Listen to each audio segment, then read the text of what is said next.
sa Papa Dudut Stories, ikaw ay hindi nag-iisa.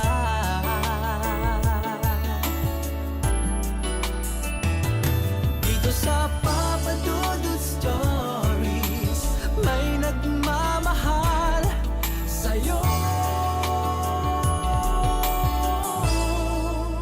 Papa Dudut Stories,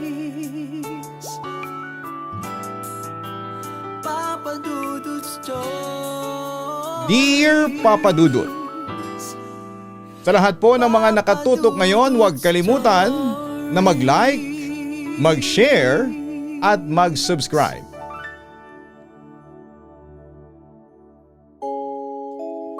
Tuwing nalalagay tayo sa mga alanganing sitwasyon, madalas ay umaasa tayo sa mga swerteng dumarating sa ating buhay.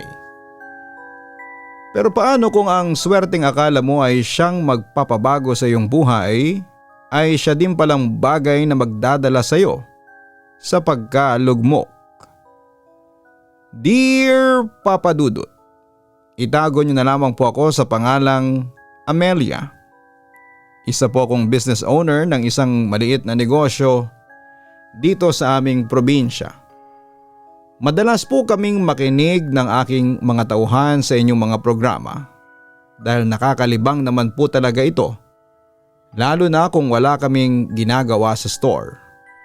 Sa dalas nga po naming makinig sa inyo ay nainganyo na din akong sumulat upang ibahagi ang isang pangyayari sa aking buhay na munti ka nang sumira sa lahat ng aking pinaghirapan.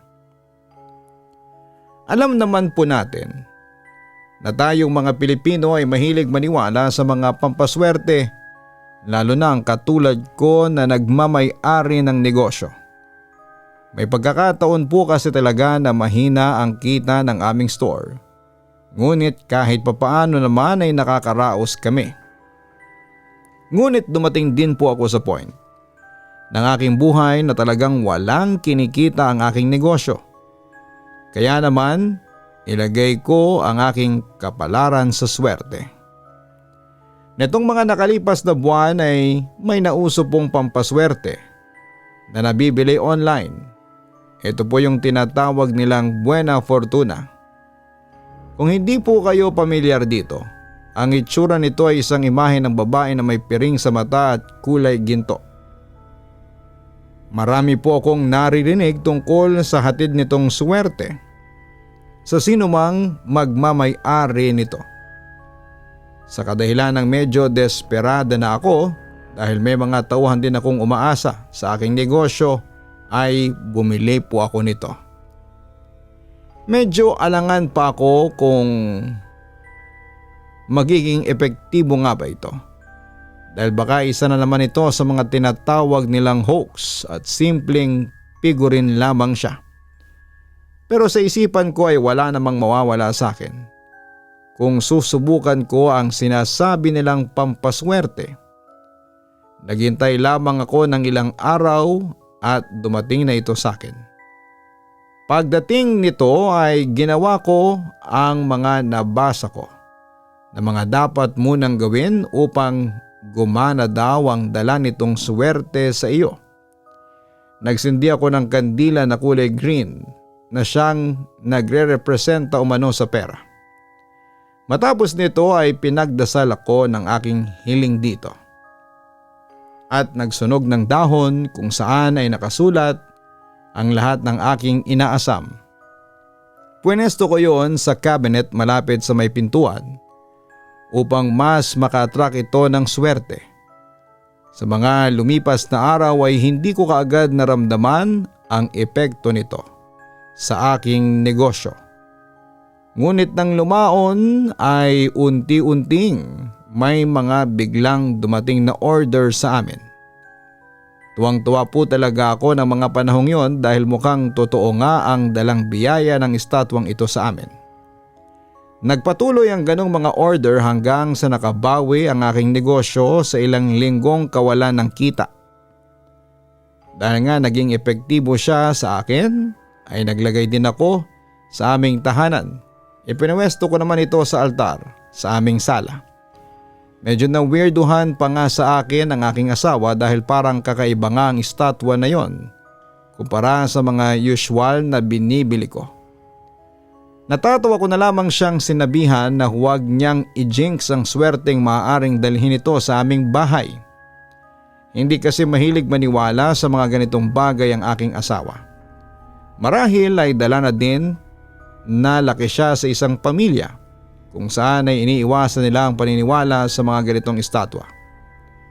Kaya naman kinuwento ko sa kanya ang mga biglaang nangyari sa aming negosyo upang mapatunayan dito na may dalang kakaibang hiwaga pagdating sa usaping pera ang bagay na yon. Halata sa mukha ng aking asawa na medyo nagdududa siya pero hinayaan na lamang niya ako. Lumipas nga ang halos 1 buwan at patuloy pa din ang swerteng dala nito sa akin. Dahil lumalakas naman na ang kita ng aking negosyo, naisipan kong i-blow out ang aking mga tauhan. Kung wala sila ay hindi din naman kasi magpa-function ng maayos ang aking negosyo. Sa lahat ng aking mga empleyado, may isang tila hindi masaya sa naging desisyon ko na iasa ang kapalaran ng aming store sa isang statwa. Itago na lang natin siya sa pangalang Aling Nirma. Habang nagkakasiyahan kami ay palihim niya akong kinausap. Noong dinisplay ko pa lamang ang estatwang yon ay tutol na daw siya. Ayon sa kanya, ay may kakaiba siyang nararamdaman dito kaya't hanggat maaari ay ayaw niyang nakikita ito. Hindi lamang niya agad sinasabi sa akin noon dahil nakikita niya na mukhang desidido na ako sa aking ginagawa. Pinaliwanag ko naman sa kanya na wala namang masama kung maniwala ako dito, lalo pa nga at tila may nakikita naman akong resulta. Hindi naman na siya tumutulpa sa akin ngunit tumatak sa aking isipan ang kanyang mga sinabi. Sana nga po ma'am, swerte lang talaga ang dala niya. Wala sanang hinging kapalit sa inyo ang estatwang yan. Sa totoo lang ay medyo nakaramdam ako ng inis noon kay Aling Nirma dahil parang may pananakot ang kanyang binigas na salita. Sa isipan ko noon ay kung ayaw niyang maniwala ay hayaan na lamang niya sana ako sa aking kagustuhan. Hindi na kailangang mag-iwan pa siya ng ganong mga kataga na akala mo ay nagbabanta ito. Ayaw ko din namang masira ang mood ko kaya naman nag-focus na lamang ako sa kasiyahan namin yon. Nang matapos na ay nagkanya-kanya na kaming uwian. Habang nasa biyahe ako pa uwi ay hindi ko maiwasang isipin ang mga sinabi ni Aling Nirma sa akin. Matagal na din naman matapos kong makuha ang statwang yon, ngunit wala naman kung anong nangyayari sa akin o sa pamilya ko. Marahil ay iba lang talaga ang tingin ni Aling Nirma sa mga ganong bagay katulad na din ng aking asawa. Pag-uwi ko ng aming bahay ay ramdam ko na ang pagod. Kaya naman pagkatapos kong maglinis ay nahiga na din ako at hindi ko na nahintay pa ang aking asawa at nakatulog na ako. Sa lalim ng aking pagkakahimbing ay hindi ko na yata naramdaman at tumabi siya sa akin dahil noong maalimpungatan ako ay nasa tabi ko na ang aking asawa. Nakangiti ko pa siyang tinignan habang nakatalikod ito sa akin at mukhang mahimbing na ang pagkakatulog. Nakaramdam din ako ng uhaw kaya naman nagpa siya akong bumaba muna sa kusina upang uminom. Hindi ko na binuksan ang ilaw sa aming kwarto dahil baka magising pa ang aking asawa. Kabisado ko na din naman ang daan kahit pa nga medyo madilim doon. Muli ko siyang nilingon upang makasigurado na hindi ko na siya naistorbo. Tahimik pa din naman itong natutulog at rinig ko pa nga ang kanyang paghinga. Pagkababa ko sa kusina ay ginawa ko na rin kaagad ang aking dapat na gawin. Paakyat na sana muli ako ng kwarto nang may biglang may mag-doorbell.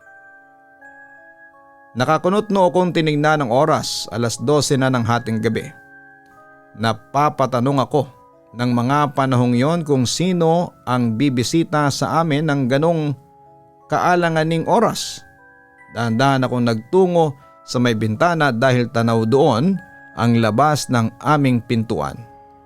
Sinilip ko muna ito upang makasigurado na hindi masamang tao ang naroroon. Halos manlaki ang aking mata nang makita ko dito ang aking asawa. Susuray-suray ito at parang lasing pa nga ang itsura. Muli nitong pinindot ang doorbell sabay tawag sa aking pangalan. Nakaramdam na ako ng kaba ng mga oras na ito. Sino itong nasa labas samantalang ang alam ko ay nasa kwarto na ang aking asawa. Napatakbo ako sa kwarto at binuksan ko ang ilaw doon. Ngunit walang sino man ang nasa higaan at halos manlamig ang aking katawan. Natutuliro ang aking isipan dahil sigurado ako na may katabi ako kanina sa higaan. Ilang beses ko pa nga itong tinignan bago ako bumaba. Dahil natatakot na ako ng mga oras na yon ay muli akong bumaba upang babuksan ang aking asawa. Halata sa mukha nito ang pagkairita dahil natagalan ang pagbubukas ko ng pintuan. Ngunit nang makita niya ang aking itsura ay parang nahimasmasan siya sa kanyang pagkalasing at tinanong kaagad kung ano ang problema ko. Inupo niya ako sa may sala at doon ay muli niya akong tinanong. Doon ako maluhalo ang nagkwento sa kanya ng aking mga naranasan. Nagtataka naman niya akong tinignan.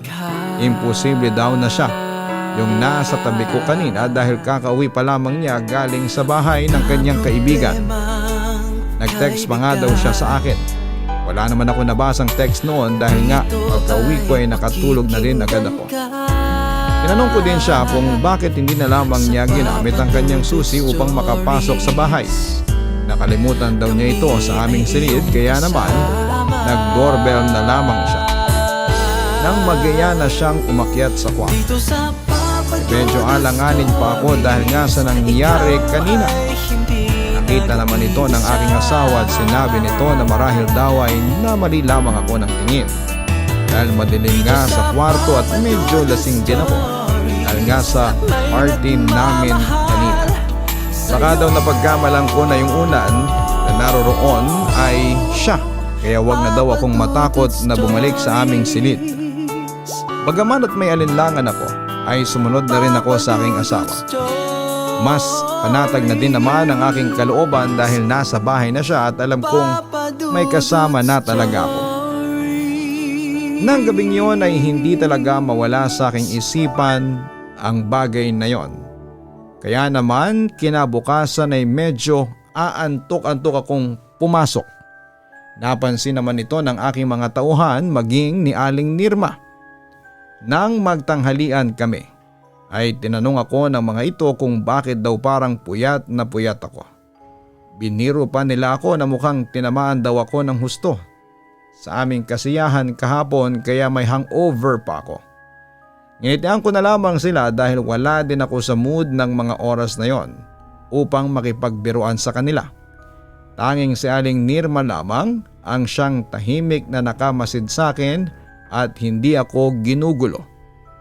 Mabuti na lamang at medyo naging busy din kami ng araw na yon. Kaya naman kahit papaano ay nakalimutan ko ang mga gumugulo sa aking isipan. Noong pauwi na kami ay medyo alangan pa ako. Ayokong umuwi muna dahil alam kong wala pa doon ang aking asawa. Baka mamaya ay meron na naman kung anong bagay akong maranasan doon. Kaya naman nagpaiwan ako sa store. Sinabihan ko ang asawa ko na sunduin na lamang ako doon paglabas niya sa trabaho. Nagpaiwan din si Aling Nirma at sasamahan daw niya akong maghintay. Habang naghihintay kami ay hindi ko maiwasang hindi siya tanungin kung bakit niya nasabi na may kakaiba sa estatwa ng Buena Fortuna na aking dinala sa aming store.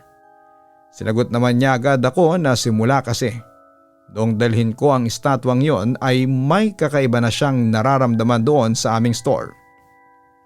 Oo nga daw at parang sinuwerte kami dahil dumami ang mga orders sa amin. Pero parang nawala naman daw ang peace of mind nila. Hindi lang daw nagsasabi sa akin ng iba kong mga tauhan ngunit mula nang i-display ko ang estatwang yon sa aming store. Madalas na nilang maramdaman na tila may mga matang nakamasid at nakasunod sa kanilang mga galaw. Alam daw nila na hindi ito dahil sa CCTV o sa kanila mismo. May something sa store na minsan ay nagdudulot ng kakaibang kaba sa kanila. May mga pagkakataon pa umano na tila may nakikitang ibang tao o storage room ang ilan sa aking mga tauhan. Hugis babae ito, pero kapag tinitingnan nila kung sino yon ay bigla na lamang naglalaho.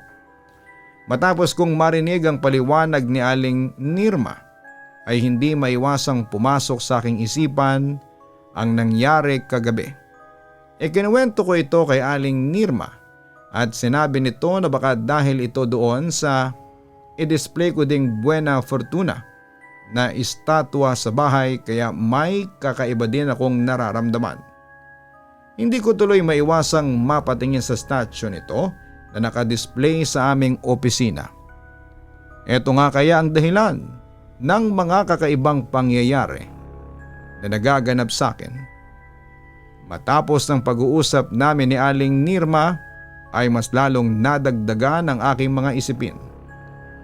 Medyo tulala pa nga ako noon nang dumating ang aking asawa upang sunduin ako pauwi. Isasabay na sana namin si Aling Nirma noon ngunit tumanggi na ito dahil malapit lang naman daw ang bahay nila at may dadaanan pa din siya bago umuwi.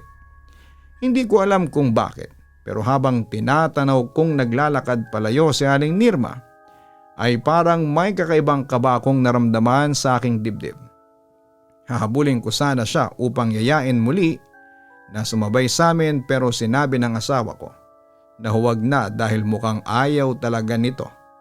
Wala na akong nagawa nang paandarin ng aking asawa ang sasakyan palayo sa lugar na yon. Sa puntong ito ng aking buhay, dito ko napatunayan na minsan ay dapat nakikinig din tayo sa mga tila babala na binibigay ng ating mga kutob. Bago kasi matapos ang araw na yon ay nakatanggap ako ng tawag mula sa anak ni Aling Nirma. Nasa ospital ang kanyang ina kaya hindi muna ito makakapasok ng ilang araw. Medyo nabigla naman ako sa sinabi nito at tinanong kung saang ospital ko maaaring dalawin ang kanyang ina. Sinabi naman nito ang lokasyon. Kaya naman agad kong niyaya ang aking asawa na pumunta doon. Maging ito ay nagulat din nang malamang nasa ospital ang aking tauhan dahil kanina nga lamang ay malakas ito at tila walang iniindang anuman sa kanyang katawan. Pagdating namin doon ay sinalubong na kami ng anak ni Aling Nirma. Natutulog pa daw ang kanyang ina. Napag-alaman namin na inatake ito sa puso habang pauwi ng bahay. Mabuti na lamang at nakita ito ng kanilang mga kapitbahay kaya naman naagapan nito at nadala kaagad sa ospital.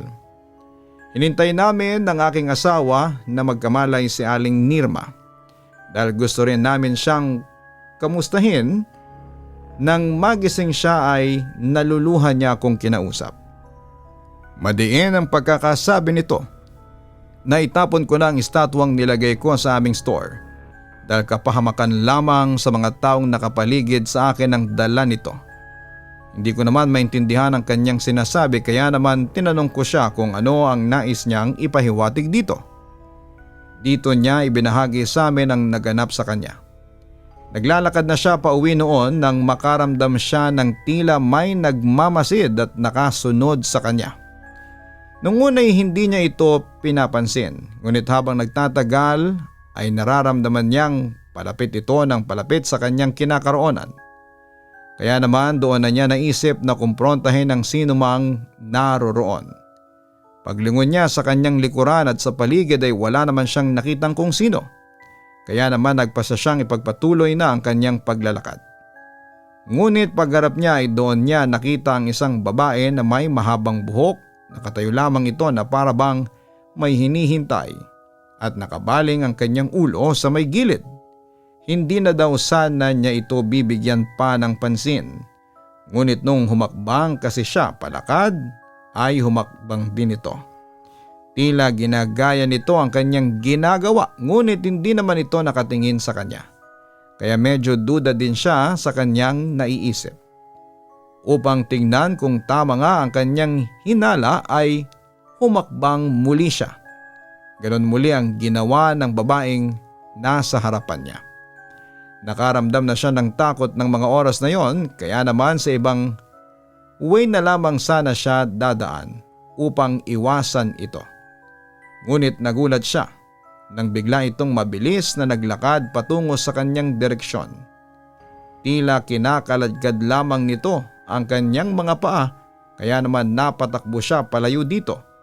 Marahil dahil na din sa pagkabigla niya ay inatake siya sa puso.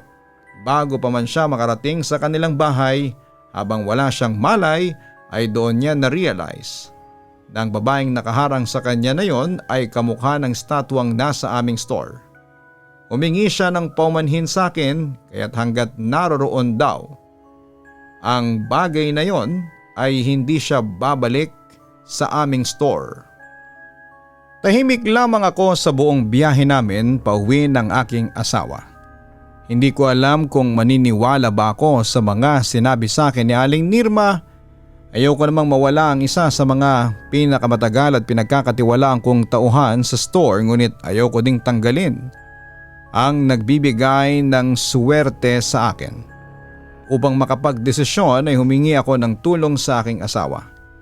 Hiningi ko ang kanyang opinyon ukol sa bagay na yon. At tulad ng sinabi ni Aling Nirma ay nais din ng aking asawa na alisin na ang bagay na yon sa aming store at bahay dahil hindi din maganda ang kanyang pakiramdam dito.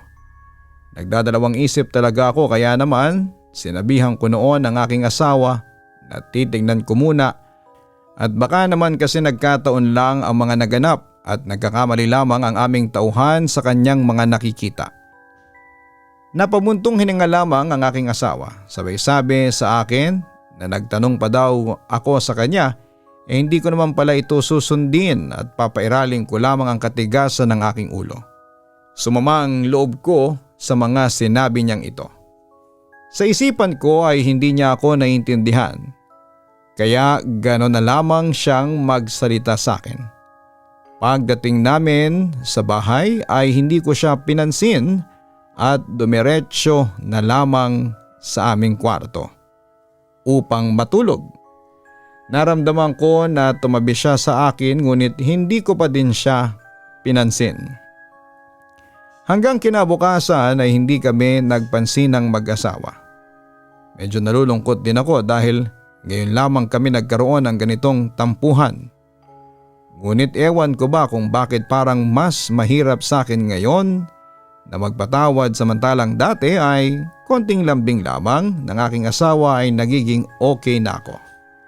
Hanggang sa makarating ako sa store ay hindi kami nag-uusap. Iniwan lamang niya ako doon at umalis na siya upang pumasok sa kanyang trabaho.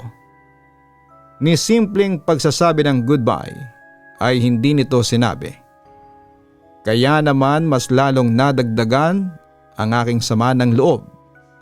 Naging masungit ako sa aking mga tauhan ng araw na yon at hindi ako makausap ng maayos.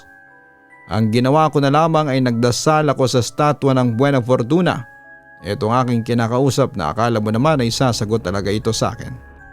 Napapansin ko na ang kakaibang titig sa akin ng aking mga tauhan, ngunit hindi ko sila binibigyang pansin. At tanging dito lamang ako nakafocus. Mukhang worth it naman ang aking ginawa dahil sa buong maghapon na yon ay nakatanggap ako ng maraming order sa aming store. Tuwang-tuwa ko noon at nasa isipan ko, nakakampi ko talaga ang pampaswerteng ito na aking nabili. Ngunit gaya nga ng sinasabi ng iba, kadalasan ang biyayang nakukuha mo sa mabilisang paraan ay posibleng bawiin din sa iyo sa ibang paraan. Habang nagtatagal-tagal dito ko unti-unting naranasan ang kakaibang balik ng lahat ng swerte na aking natanggap. Nagsimula ito sa unti-unting nagkasakit ang aking mga tauhan. Kada linggo ata ay isa-isa silang nagpapaalam sa akin na may nangyayaring kung ano sa kanila. Namroblema ako sa aking store dahil kaunti lamang kaming naroroon na maaaring gumawa ng mga order. Dumagdag pa sa aking problema ang madalas naming pagtatalong mag-asawa. Hindi yata lilipas ang isang araw na wala kaming pagtatalunan, na hindi naman usual na nangyayari sa amin dati.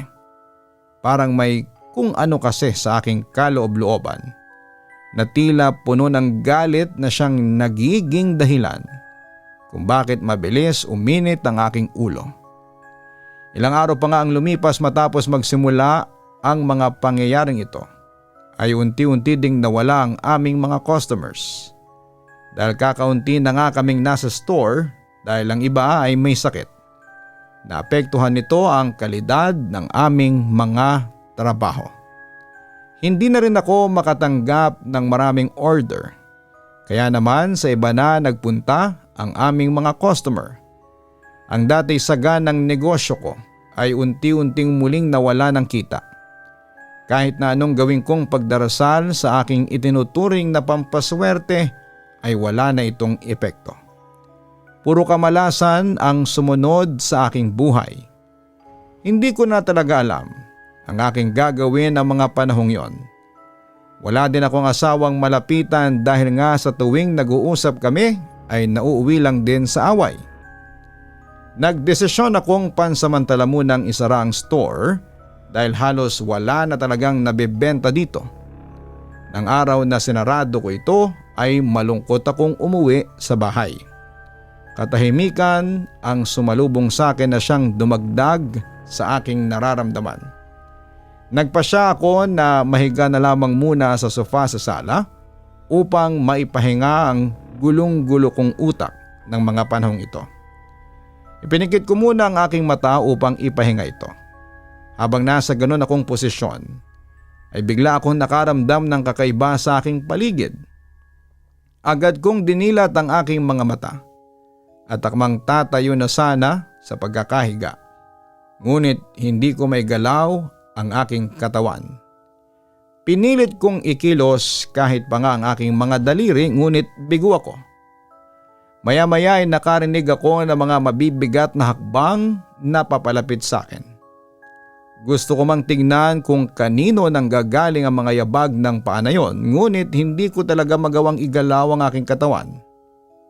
Halos mapasigaw ako nang mula sa aking uluhan ay may sumilip sa aking isang babae.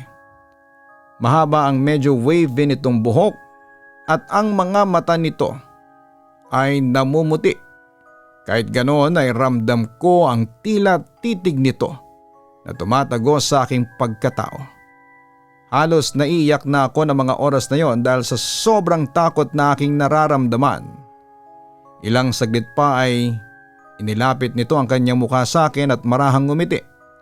Hinaplos din ito ang aking mukha at ramdam ko ang lamig ng kanyang mga palad na dumampi sa aking pisngi. Gusto kong sumigaw, magwala at itulak siyang palayo ngunit wala talagang nangyayari.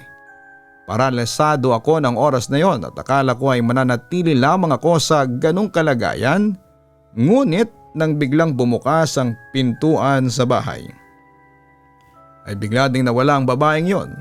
Matapos niyang maglaho sa aking paningin, ay doon ko lamang muling naikilos ang aking katawan. Mabilis akong tumayo sa aking pagkakahiga at sinalubong ang kakauwi ko pa lamang na asawa. Nagulat siya nang bigla ko siyang yakapin ng mahigpit at umiyak dito na parang bata. Nararamdaman siguro niya ang panginginig ng aking katawan. Kaya naman niyakap niya ako pabalik at pinakalma. Nanatili lamang kami sa ganong posisyon hanggang sa maramdaman ko na okay na ako. Naupo kami sa aming dining area sa kusina at inabutan niya ako ng tubig. Tinanong niya ako kung anong nangyari sa akin at bakit namumutla ako kanina at nanginginig. Ikinuwento ko sa kanya ang mga naganap sa akin at tahimik lamang siyang nakinig. Nang matapos ako ay kinausap niya ako ng mahinahon at sinabing wag ko daw mamasabain ang kanyang sasabihin. Simula daw kasi talaga nang bilhin ko ang statwa ng Buena Fortuna ay tila nagbago ako. Bagaman at nagbibigay daw ito ng swerte sa akin ay hindi ko daw ba napapansin na mga maliliit na kapalit na hinihingi nito. Una si Aling Nirma, sunod ay ang mga tauhan ko na bigla na lamang nagkakasakit. Bukod sa mga ito ay naging mainitin din ang aking ulo at parang laging galit kahit na wala namang malalim na dahilan at nasasakripisyo daw nito ang aming pagsasama. At ang panghuli nga ay ang biglaang pagsasara ng aming store. Dati naman daw kasi ay kahit na gaano katumal ang aming benta doon ay nagagawan pa din ng paraan, ngunit ngayon ay wala daw talaga na para bang ang lahat ng swerteng nakuha ko ay binawi sa akin sa isang pitik lamang ng mga daliri. Mula din daw nang makuha ko ang estatwa na yon ay may mga kakaibang nangyayari na sa akin na involve ang isang babae na hindi ko naman kilala. Matapos itong sabihin ng aking asawa ay napaisip din ako. Dito ko napagtanto na posibleng iisa lamang ang kuwento ni Aling Nirma na babaeng nakita nito noong gabing inatake siya at ang babaeng kanina lamang ay nasa aking harapan. Agad kong kinuha ang estatwa na nakadisplay sa aming sala at tinitigan ito. Gumapa nga ang kilabot sa aking buong pagkatao matapos kong ma-realize na hawig nga ng estatwa ang babae na kanina lamang ay misteryosong nagpakita sa akin. Binuksan ko ang aking phone at nagpunta sa page ng store na aking pinagbilhan ito. Wala na ito, kaya naman naganap ako ng ibang page na maaring makuhanan ko ng impormasyon. Nang makahanap ako ay binasa ko ang mga reviews dito at halos magimbal ako. Dahil lahat ng nararanasan ko ay tila naranasan din ang karamihan sa mga taong bumili ng estatwang yon. Ipinabasa ko ito sa aking asawa. Ilan sa mga nabasa naming reviews doon ay dinala daw nila ang estatwang kanilang nabili sa malapit na simbahan at pagkatapos noon ay unti-unti daw nawala ang bigat ng pakiramdam nila at ang mga sunod-sunod na malas na kanilang naranasan. Pagkatapos naming mabasa mga yon ay nagpasya kami ng aking asawa na bukas din ay pupunta kami sa simbahan upang doon i-turn over ang dalawang estatwa na aking binili. Kinabukasan ay dinaanan lamang namin ang estatwa na nakadisplay sa aming store at dumiretso na din kami sa simbahan. Ibinalot muna namin sa puting tela ang mga ito at binigay ito sa pari na naroroon. Medyo napagalitan pa nga kami nito dahil hindi daw kami dapat nagpapaniwala sa ganung mga bagay dahil para na rin daw kaming sumamba sa anito sa aming ginawa. Humingi naman ako ng tawad sa paring aming nakausap at pinaubaya na ito sa kanya. Ayon sa paring aming nakausap ay ibabaon nila ito at babasbasan upang mawala ang anumang masamang enerhiya na nakapaloob dito. Nagpasalamat naman kami sa kanya at agad na ring umalis doon. Pagkagaling namin doon ay dumaan na rin kami kay Aling Nirma at binalita dito ang lahat ng mga nangyari. Malaki ang pasasalamat nito dahil natauhan na daw ako. Nangako siya na babalik siya sa amin anumang oras kapag binuksan na muli namin ang aming store. Sa kasalukuyan po ay kakabukas ko lamang po ng aming store. Medyo natagalan ang pagbangon ngunit masaya naman po ako ngayon. Bagaman at nagsisimula pa lamang ulit kami ay mas maayos naman ang kalagayan namin kumpara noong umaasa pa ako sa isang pampaswerte. Dito ko na po tatapusin ang aking liham, Papa Dudut. More power po sa inyong programa. Lubos na gumagalang, Amelia. May bahagi ng ating buhay na darating tayo sa punto. Nahihingi tayo ng swerte o himala upang makamit natin ang ating mga pangarap.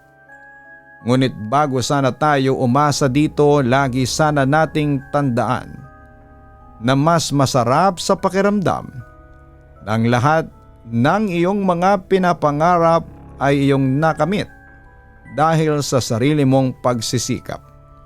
Huwag sana nating kakalimutan na kahit wala ang mga pampaswerte, ay nandyan ang ating Panginoon na lagi namang nakagabay at nakikinig sa atin.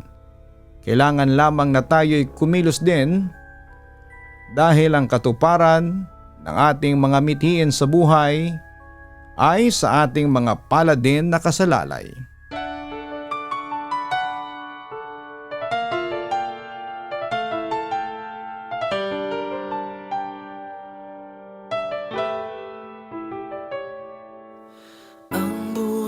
ay mahiwaga,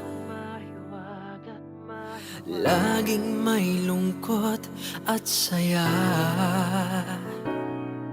Sa Papa Dudut Stories, laging may karamay ka.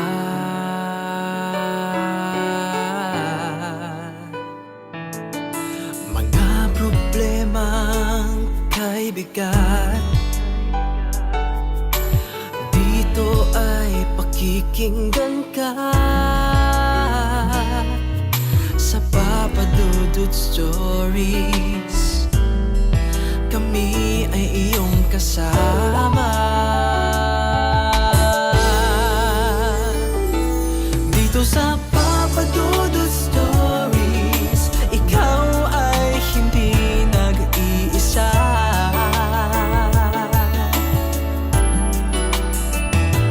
Dito sa Papa Dudut Stories, may nagmamahal sa'yo. Papa Dudut Stories, Papa Dudut Stories, Papa Dudut Stories.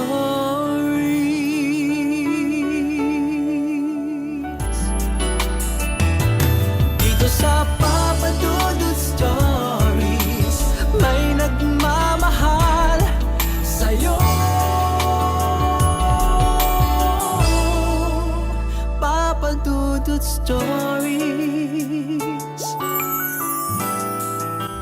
Papa Dudut Stories. Hello mga ka-online, si Papa Dudut po ito. Nag-enjoy ka ba sa ating kwento ngayong araw? Huwag kalimutan na i-share, mag-like at mag-subscribe. Maraming salamat po